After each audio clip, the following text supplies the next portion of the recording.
Terima kasih Tuhan untuk pagi hari ini. Kembali kami datang ke bait-Mu yang kudus, ke rumah-Mu Tuhan. Setelah berminggu-minggu kami tidak beribadah offline, maka pada hari ini Tuhan memberikan kesempatan kepada kami untuk berbakti, beribadah kepada Tuhan. Kami merindukan tuntunan-Mu, kami merindukan Tuhan perkataan-perkataan-Mu. Kami merindukan hadirat-Mu ada di tengah-tengah kami. Datanglah kerajaan-Mu, jadilah kehendak-Mu Tuhan. Sampaikan perintah-perintah dan tuntunan Tuhan dalam hidup kami. Kami mau duduk diam untuk mendengarkannya. Terima kasih Bapa, di dalam berkat nama Tuhan kami Yesus Kristus. Haleluya. Amin, amin, amin, amin. Silakan duduk Bapak Ibu Saudara. Selamat pagi, shalom.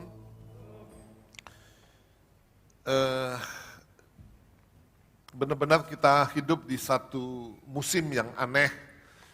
Ya, saudara-saudara, keadaan yang benar-benar tidak pernah dimimpikan, dipikirkan, direncanakan oleh siapapun juga saya percaya sejak dunia ini dijadikan.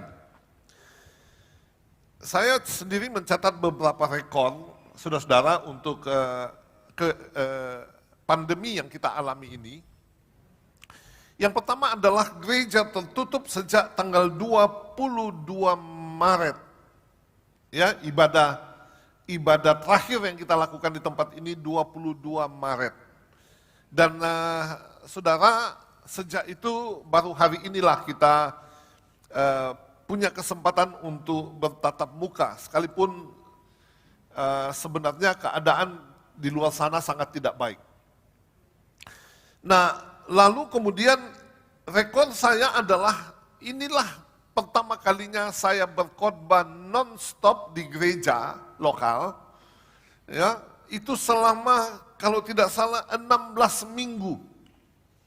Ya, melalui Zoom tentunya.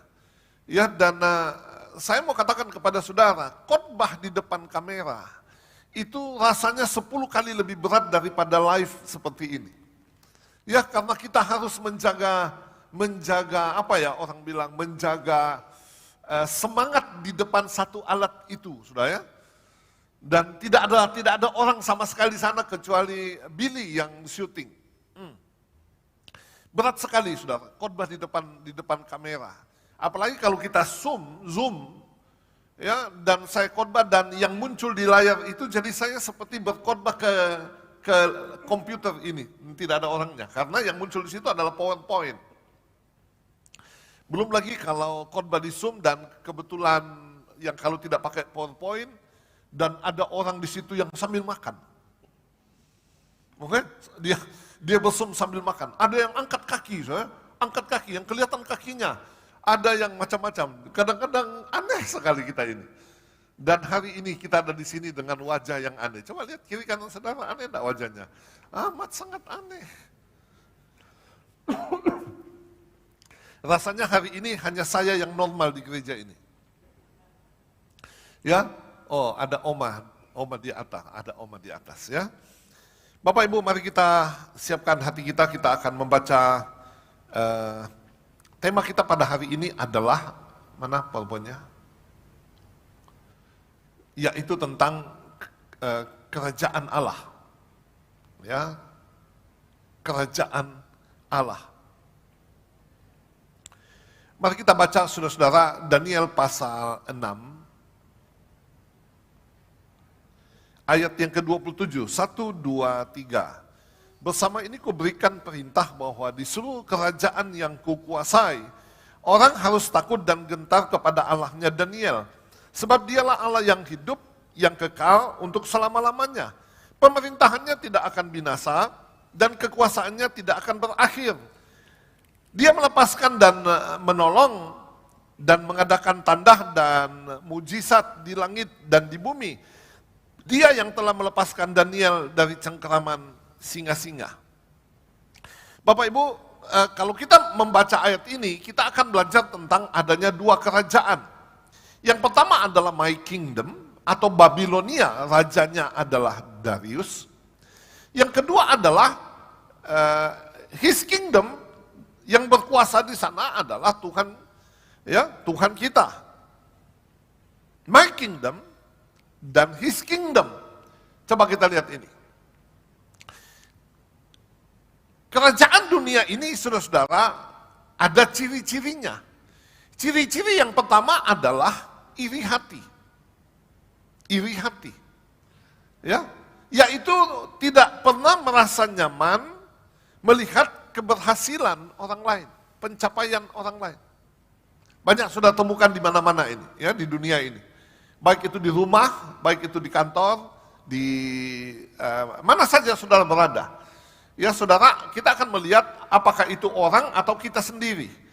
Banyak kali muncul di dalam hati kita, saudara, ketika kita merasa ada saingan kita, dan kemudian orang itu mencapai sesuatu hasil, dan hati kita tidak nyaman. Ayo jujur, siapa yang pernah merasakan ini? Ya, orang mencapai sesuatu dan kita belum mencapainya. Saya ingat dulu waktu kita masih beribadah di Mega Mall, ya, dan kemudian banyak kali saudara-saudara kita mengadakan event-event. Dan orang berkata luar biasa ini gereja, di mall. Tapi saudara mereka tidak tahu bahwa kita itu hanya menumpang di situ. Mereka tidak tahu saudara, pagi-pagi ketika kita masuk, apalagi waktu baru buka ya, bau rokok dan segala macam ada di sana. Dan seringkali ketika saya melihat orang lain, gerejanya orang lain, aduh Tuhan kapan ya? Aduh Tuhan kapan ya? Saudara-saudara, ketika kita sudah punya gedung gereja ini, tentu ada juga orang yang melihat dari luar sana. Wih, menorah. Ya, saudara-saudara, ada yang kita punyai di dalam hati kita, yaitu iri hati, tidak nyaman, ya.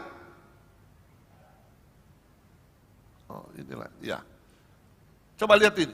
Tidak nyaman atas pencapaian orang lain, keberhasilan, keberuntungan orang lain. Banyak sudah kita temukan ini. Dan tentu ini adalah sebuah perjuangan. Ini adalah sebuah pergumulan. Ini adalah sebuah perlawanan yang harus kita lakukan supaya jangan muncul di dalam hati kita ya ciri kerajaan dunia ini. Ya. Yang kedua adalah saudara-saudara adanya yang namanya dakwaan. Nah, kita lihat dulu ini. Apa kata Alkitab tentang iri hati? Amsal pasal 14 ayat 30. Hati yang tenang menyegarkan tubuh, tetapi iri hati membusukkan tulang. Ternyata saudara, ketika kita iri hati, akan muncul sakit penyakit di dalam diri kita. Makanya orang yang penyakitan, coba teliti saudara, jangan-jangan bukan hanya fisiknya yang sakit, tapi jiwanya ikut sakit. Oke? Apa kata Alkitab? Ayub pasal 5 ayat 2. Sesungguhnya orang bodoh dibunuh oleh sakit hati, dan orang bebal dimatikan oleh iri hati. Sekali lagi Bapak Ibu, ini karakter dunia, dan tidak boleh ada di dalam hidup kita. Katakan amin. Tepuk dada saudara bilang begini, iri hati tidak boleh ada di sini. Haleluya. Lalu, kalau kita membaca di Daniel pasal 6 ayat yang kelima, ya, ada apa di dalam atau ciri apa yang dipunyai oleh kerajaan dunia, my kingdom, saudara-saudara, adanya dakwaan. Daniel itu didakwa, saudara ya, bukan pendakwa itu, ya. Didakwa itu dituduh, itu saudara ya, didakwa. Nah, saya merenungkan begini, bagi orang dunia, mencari Tuhan atau beribadah kepada Allah adalah sebuah kesalahan. Jadi oleh musuh-musuh Daniel, orang-orang yang sirik kepada dia yang ada di kerajaannya Darius, mereka itu iri hati sekali kepada Daniel. Dan mereka mencari kesalahan Daniel. Lalu mereka mengatakan begini, tidak ada salahnya. Orang ini tidak punya kesalahan. Kecuali dalam hal dia beribadah kepada Allahnya. Saudara-saudara, ada dakwaan. Orang dunia tidak suka ketika kita beribadah kepada Tuhan. Saya kasih contoh gini ya. Ketika Tuhan Yesus masuk ke rumah Sakeus. Yesus masuk ke rumah Sakeus. Apa yang terjadi Lukas pasal 19? Saudara-saudara, orang-orang tidak senang.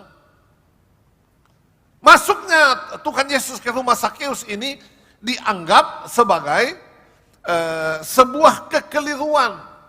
Ya, salah.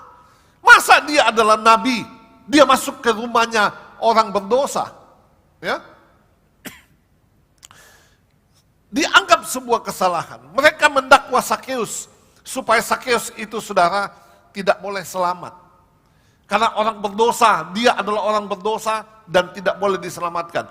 Jadi bagi orang-orang yang ada di Yeriko pada waktu itu, Yesus masuk ke dalam rumah Sakeus dianggap sebagai sebuah kekeliruan.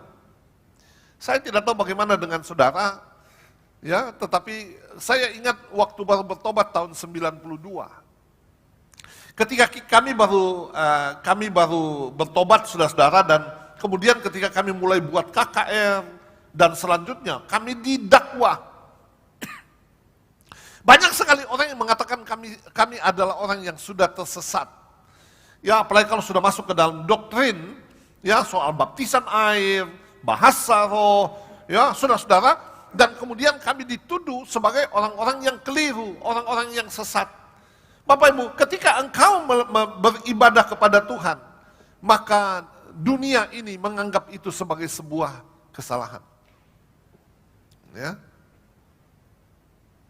Sekali lagi, Sakeus ini didakwa oleh orang-orang yang ada pada waktu itu supaya jangan diselamatkan. Nah, perhatikan ini saudara.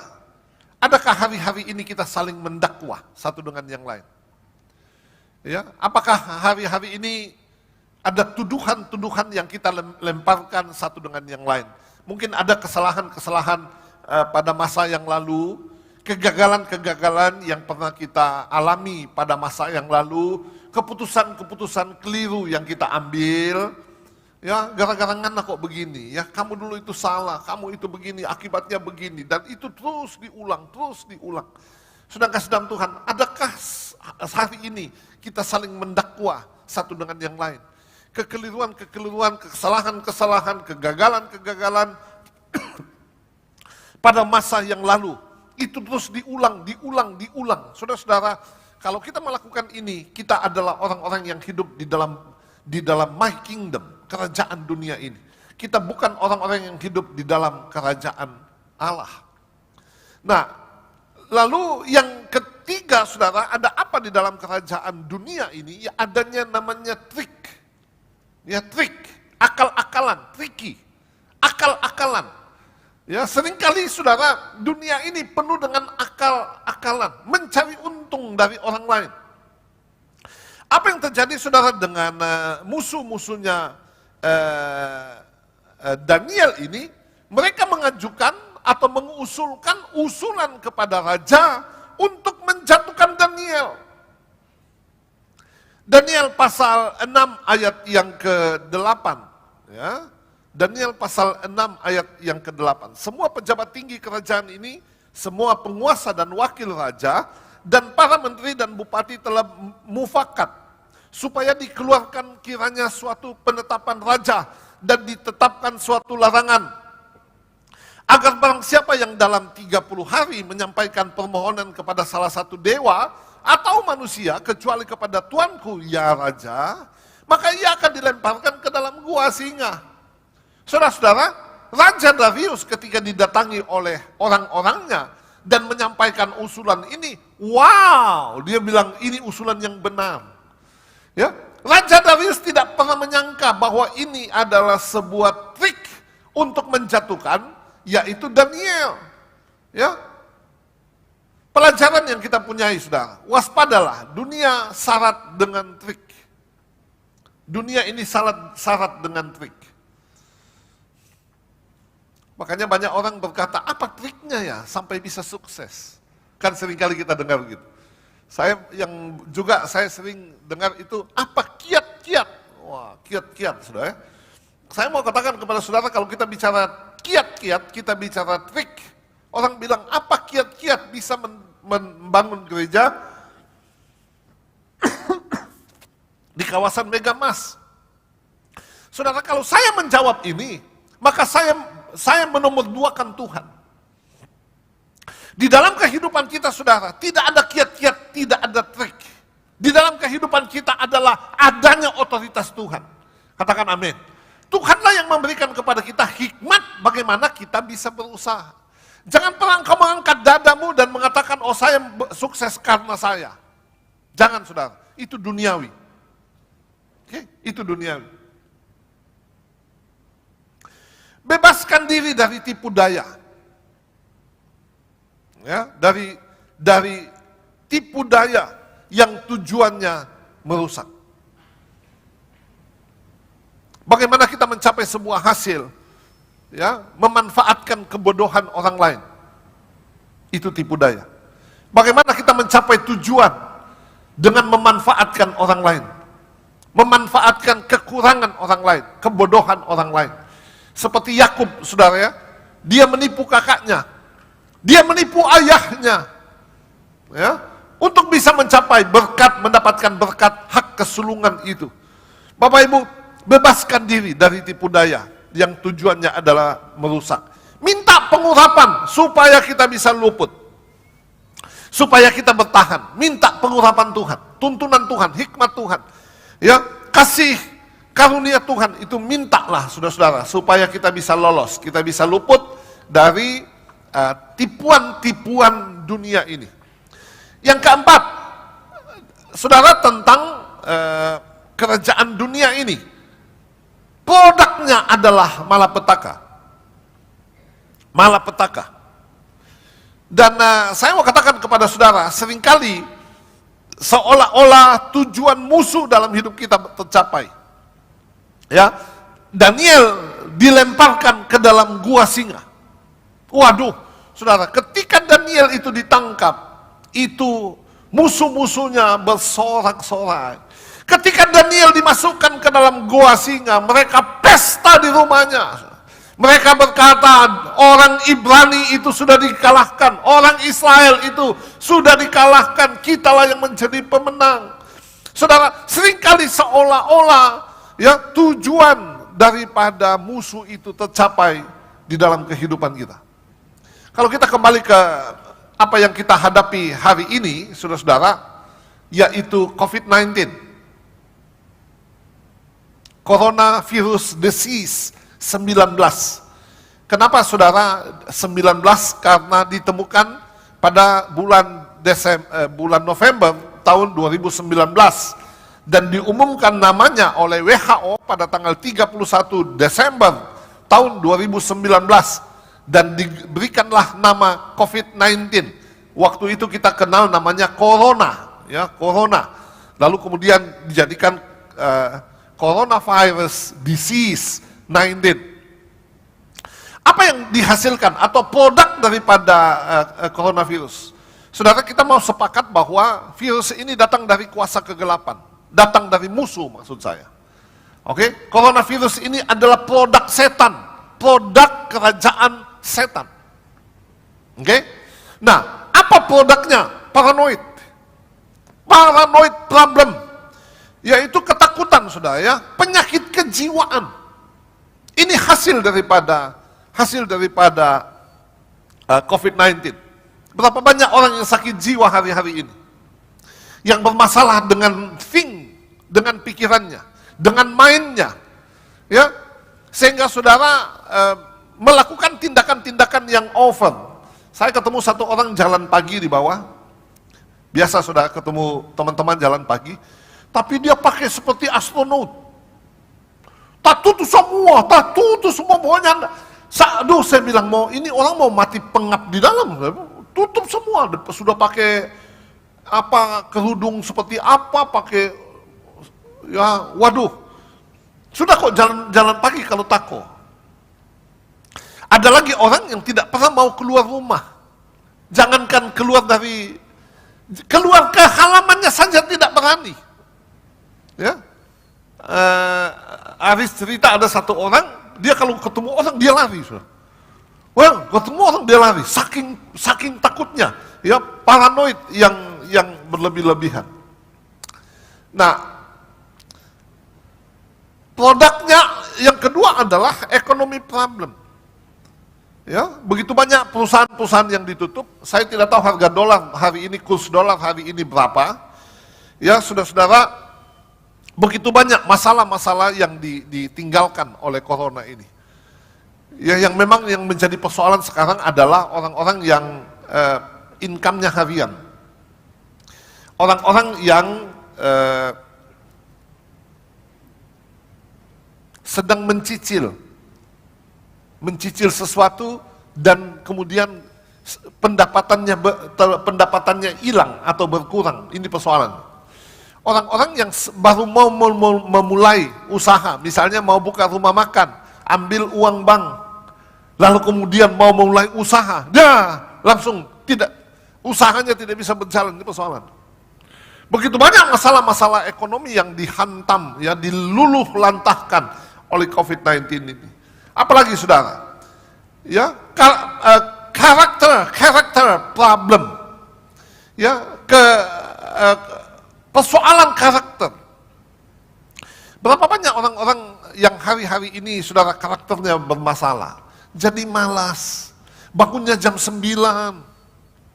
ayo tidurnya jam 2 pagi, ya, sudah tidak bisa hidup normal, ya. Banyak sudah, bukan hanya orang-orang yang bekerja, termasuk saudara dalam pelayanan. Berapa banyak orang kemudian jadi malas, jadi enggan. Ada banyak pelayan-pelayan yang kemudian sama sekali sudah ikut Zoom pun tidak.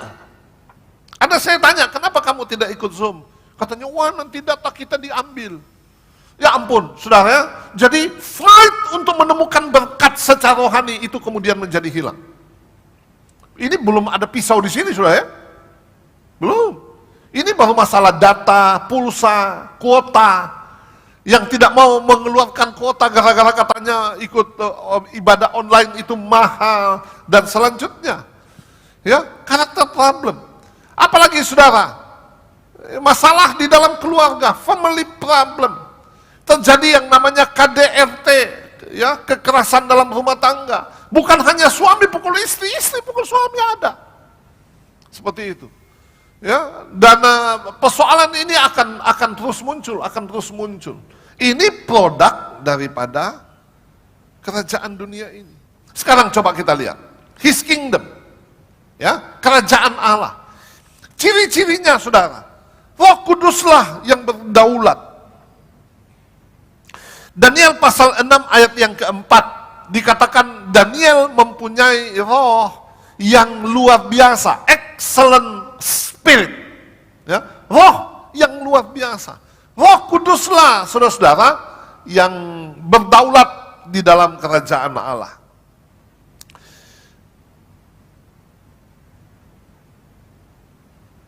Akibatnya apa, saudara? Meminimalisasi kesalahan, human error, ya, meminimalisasi kesalahan. Banyak orang yang salah, orang-orang percaya yang salah, itu karena dia menentang Roh Kudus. Tapi saya percaya selama kita ada di dalam kendali daripada Roh Kudus, maka kesalahan itu akan menjauh daripada kita. Yang percaya katakan amin. Memaksimalkan otoritas, ya, ada pelipat gandaan, ada kuasa pelipat gandaan di dalam kehidupan kita. Ada beberapa orang yang usahanya hilang, ada beberapa orang yang usahanya bertambah. Ya, banyak orang yang musik begini panen, saudara, ya. Ada orang-orang yang panen. Umpamanya penjual sepeda, panen penjual sepeda. Di mana-mana orang naik sepeda gitu, ya. Padahal naik sepeda itu saudara bukan olahraga, masuk angin. Kalau saya sih, ya, masuk angin. Naik sepeda jam 5 pagi masuk angin lah. Orang naik sepeda dengan jaket yang tebal, kaos tangan, helmnya ada. Ini enggak, sudah pakai baju kaos, naik sepeda, buang angin melulu, saudara, karena masuk angin. Ya. Memunculkan perbedaan dengan orang dunia. Ini peranan Roh Kudus, memunculkan perbedaan dengan orang dunia. Daniel itu berbeda, saudara-saudara, dengan orang dunia. Bahkan yang keempat adalah menjadi sebuah kesaksian. Ya, kalau Roh Kudus ada di dalam hidup saudara, kita akan menjadi hidup kita akan penuh dengan kesaksian. Katakan amin. Ya, kita akan menceritakan kepada banyak orang tentang Tuhan yang telah melakukan perbuatan-perbuatan yang besar di dalam kehidupan kita. Yang kedua, His kingdom adalah adanya kesetiaan kepada Tuhan. Ya, Daniel dikatakan bahwa 3 kali sehari seperti biasa dia menghadap kiblatnya itu ke Yerusalem. Hari ini kalau saudara sembahyang, kiblat kemana? Kiblatnya kemana? Kiblatnya kita kepada Tuhan, katakan amin. Arahnya di mana? Di mana saja. Ke arah mana? Ke arah mana saja. Yang penting hati kita kepada Tuhan, katakan amin. Kalau sudah masuk di lift kan, itu sekarang jadi namanya lift musuhan. Karena masuk satu menghadap ke dinding. Masuk yang kedua menghadap ke dinding. Ya, lift musuhan. Orang Makassar bilang lift baku bombe katanya ya. Bermusuhan. Saudara-saudara tidak saling melihat. Bapak Ibu, kemanapun anda memandang, di sana Tuhan itu ada. Katakan amin. Ya, apa yang terjadi dengan Daniel? Saudara-saudara, perenungannya adalah Daniel tidak takut kepada ancaman musuh. Jangan takut saudara kepada ancaman musuh. Ya, saya tulis di Facebook, saya takut kepada COVID-19, tapi saya tidak ketakutan. Berbeda ya. Saya kemana-mana saya cuci tangan, saya pakai peralatan saya, kadang-kadang saya pakai masker kalau keluar. Saudara, saya takut kepada COVID-19. Orang pegang barang saya tidak mau pegang dan selanjutnya, tapi saya tidak ketakutan. Ya, takut itu saudara akal sehatnya jalan. Ketakutan akal sehatnya tidak jalan. Katakan amin. Daniel tidak takut kepada musuh. Hatinya tertuju kepada Tuhan. Hatinya tertuju kepada Tuhan. Ya. Daniel tekun melakukan kebiasaan yang baik. Kebiasaan yang baik. Mari saudara, di dalam masa-masa ini jangan menjauhkan diri dari ibadah. Ya, sekarang ibadah itu ada di rumah, di depan layar lagi. Jangan menjauhkan diri dari ibadah. Ada orang lagi suka beribadah di Zoom, tapi tidak pernah mau dilihat wajahnya. Ada, makanya saya buat etika berzoom di Zoom ya. Ada orang tidak pernah mau dilihat wajahnya. Mungkin dia tidak mau dilihat kalau lagi tidur-tiduran begitu ya. Atau mungkin malah cuma dipasang namanya dan dia sibuk entah di mana main game. Entahlah saudara ya. Daniel tekun melakukan kebiasaan yang baik. Dia tetap setia kepada Tuhan. Ketiga, mujizat. Yang adanya mujizat dan pertolongan Tuhan. Daniel pasal 6 ayat 23a. Allahku telah mengutus malaikatnya untuk mengatupkan mulut singa-singa itu, sehingga mereka tidak dapat mengapa-apakan aku. Adanya mujizat dan pertolongan Tuhan.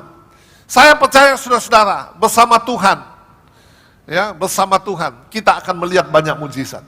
Ini waktunya kita membuktikan pertolongan-pertolongan Tuhan. Kalau hidup kita baik, semuanya ada, semuanya tenang, tentram, bagaimana kita bisa membuktikan Tuhan itu menolong kita? Tapi ketika kita berkekurangan, kita butuh sesuatu dan selanjutnya, dan di sanalah Tuhan itu mendemonstrasikan otoritasnya, mendemonstrasikan kuasanya. Yang keempat, ya, Daniel tidak melakukan kesalahan kepada Tuhan dan pemerintah. Di dalam kerajaan Allah, saudara, cirinya adalah adanya orang-orang yang tidak melakukan kesalahan kepada Tuhan dan kepada pemerintah. Lihat ini saudara-saudara, dikatakan ayat 23b, karena ternyata aku tak bersalah di hadapannya, tetapi juga terhadap Tuanku ya Raja, aku tidak melakukan kejahatan. Ketaatan Daniel dalam menjalankan hidupnya secara benar, saudara-saudara, adalah di hadapan Tuhan, hukumnya Tuhan, dan di hadapan pemerintah. Ya, hukum negara dan semua aturannya. Banyak kemudahan-kemudahan yang pemerintah berikan kepada masyarakat hari-hari ini. Bahkan pemerintah juga memberikan kepada masyarakat sembako. Ya, saya tidak tahu sampai kepada saudara atau tidak. Ya, tibakah di tangan saudara atau tidak? Adakah yang dipotong, disunat, menguap dan lain-lain, saya tidak tahu. Tapi pemerintah kita telah berusaha semaksimal mungkin supaya bantuan-bantuan itu tiba di tangan orang-orang yang membutuhkannya, tentunya ya, orang-orang yang membutuhkannya. Tapi prakteknya di lapangan, saudara ya, karena yang namanya mamon itu sukar sekali untuk dibendung. Ya, yang namanya pencuri-pencuri, yang namanya saudara tikus-tikus, korupsi-korupsi, susah sekali saudara untuk dihambat. Ya, baik itu korupsi besar-besaran atau kecil-kecilan. Saudara-saudara, banyak kemudahan yang pemerintah kita berikan kepada kita, tapi jangan melupakan kewajiban kita. Ya, kewajiban-kewajiban yang harus kita lakukan untuk Tuhan, saudara-saudara, ayo kita lakukan. Kita tidak boleh salah kepada hukum Tuhan, dan kita tidak boleh salah kepada hukum raja, hukum pemerintah kita. Lalu yang kelima adalah Tuhan di dalam kerajaan Allah, Tuhan membela hambanya. Yang percaya katakan amin. Tuhan memberikan pembelaan kepada kita. Daniel pasal 6 ayat 25, raja memberi perintah, lalu diambillah orang-orang yang telah menuduh Daniel, dan mereka dilemparkan ke dalam gua singa, baik mereka maupun anak-anak dan istri-istri mereka. Belum lagi mereka sampai ke dasar gua itu, singa-singa itu telah menerkam mereka, bahkan meremukkan tulang-tulang mereka. Tuhan membela hambanya. Makanya jangan takut ketika engkau diperlakukan buruk. Jangan takut saudara ketika hakmu dirampas. Jangan takut saudara, Tuhan yang akan membela kita. Percaya katakan amin. Ya, masa dia menyerahkan tubuh dan nyawa di atas kayu salib, setelah itu dia mengabaikan kita? Tidak saudara, Tuhan itu menjaga, memelihara, Tuhan itu mau menolong kita, Tuhan mau melakukan yang terbaik kepada kita. Yang keenam, Tuhan membela namanya, Yahweh, YHWH. Ya, ayat 27, bersama ini kuberikan perintah, bahwa di seluruh kerajaan yang kukuasai, orang harus takut dan gentar kepada Allahnya Daniel, sebab dialah Allah yang hidup, yang kekal untuk selama-lamanya. Pemerintahannya tidak akan binasa, dan kekuasaannya tidak akan berakhir. Tuhan membela namanya. Makanya kita tidak perlu bela Tuhan. Tidak perlu ada gerakan pembela Tuhan, saudara. Tuhan yang akan membela namanya. Ya, sebab dia adalah Tuhan yang berdaulat. Tuhan yang penuh dengan otoritas kuasa yang besar. Ya, wah, hari-hari ini kita sedang membaca kitab, sekarang masuk ke kitab Hakim-Hakim. Oke? Bagaimana Tuhan itu membela, ya, di kitab Yosua itu sangat heroik. Bagaimana perbuatan-perbuatan Tuhan yang luar biasa untuk memperkokoh namanya di dunia ini. Sebab kita percaya saudara, pada satu hari setiap lidah akan mengaku Yesus adalah Tuhan. Setiap lutut akan bertelut dan menyembah kepada Dia. Satu-satunya Tuhan yang besar, dan tidak ada Allah yang lain. Tepuk tangan bagi Tuhan. Ya, Tuhan itu membela umatnya. Dan yang terakhir, saudara-saudara, adalah Tuhan mempermuliakan hamba-hambanya. Daniel pasal 6 ayat 29. Dan Daniel ini mempunyai kedudukan tinggi pada zaman pemerintahan Darius dan pada zaman pemerintahan Kores, orang Persia itu. Tuhan yang akan mempermuliakan hambanya. Saya bolak-balik mengalami dalam hidup ini. Yang namanya Tuhan itu mendudukkan pada satu level. Bagaimana pembelaan Tuhan yang luar biasa, saya sudah melihat, saya sudah mengalami. Makanya saya tidak pernah lagi mau merasa ketika seolah-olah, wah, dia kok tidak menganggap saya ya? Sudahlah. Ya, dia kok memandang enteng saya ya? Wah, dia tidak tahu timbangan saya 96 kilo.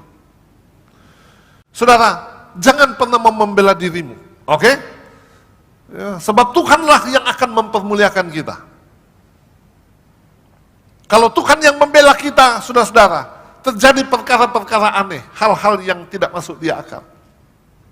Karena kemuliaan yang ada di dunia ini pendek, ya, pendek, kecil saja. Tapi kalau Tuhan yang mempermuliakan kita, namamu akan terkenal sampai kepada bangsa-bangsa. Katakan amin. Ini masa-masa pandemi ini, saya banyak berkarya sudah melalui dunia maya. Ya, lembaga-lembaga yang tidak pernah tahu bersum, saya kalau bahasa yang buruk, provokasi, ya. Saya memotivasi, saudara, ya. Ayo kita bersum, ayo, dan kemudian mewabah, ya, di beberapa kelompok-kelompok di Indonesia ini, kemudian mewabah menjadi besar, ya. Jadi ternyata di musim pandemi ini karya itu tidak boleh berhenti. Amin. Karya itu tidak boleh berhenti. Ketika kita berkarya untuk kepentingan kerajaan Allah, dan Tuhan itu yang akan mempermuliakan kita semua. Yang percaya katakan amin. Mari kita bangkit berdiri bersama-sama.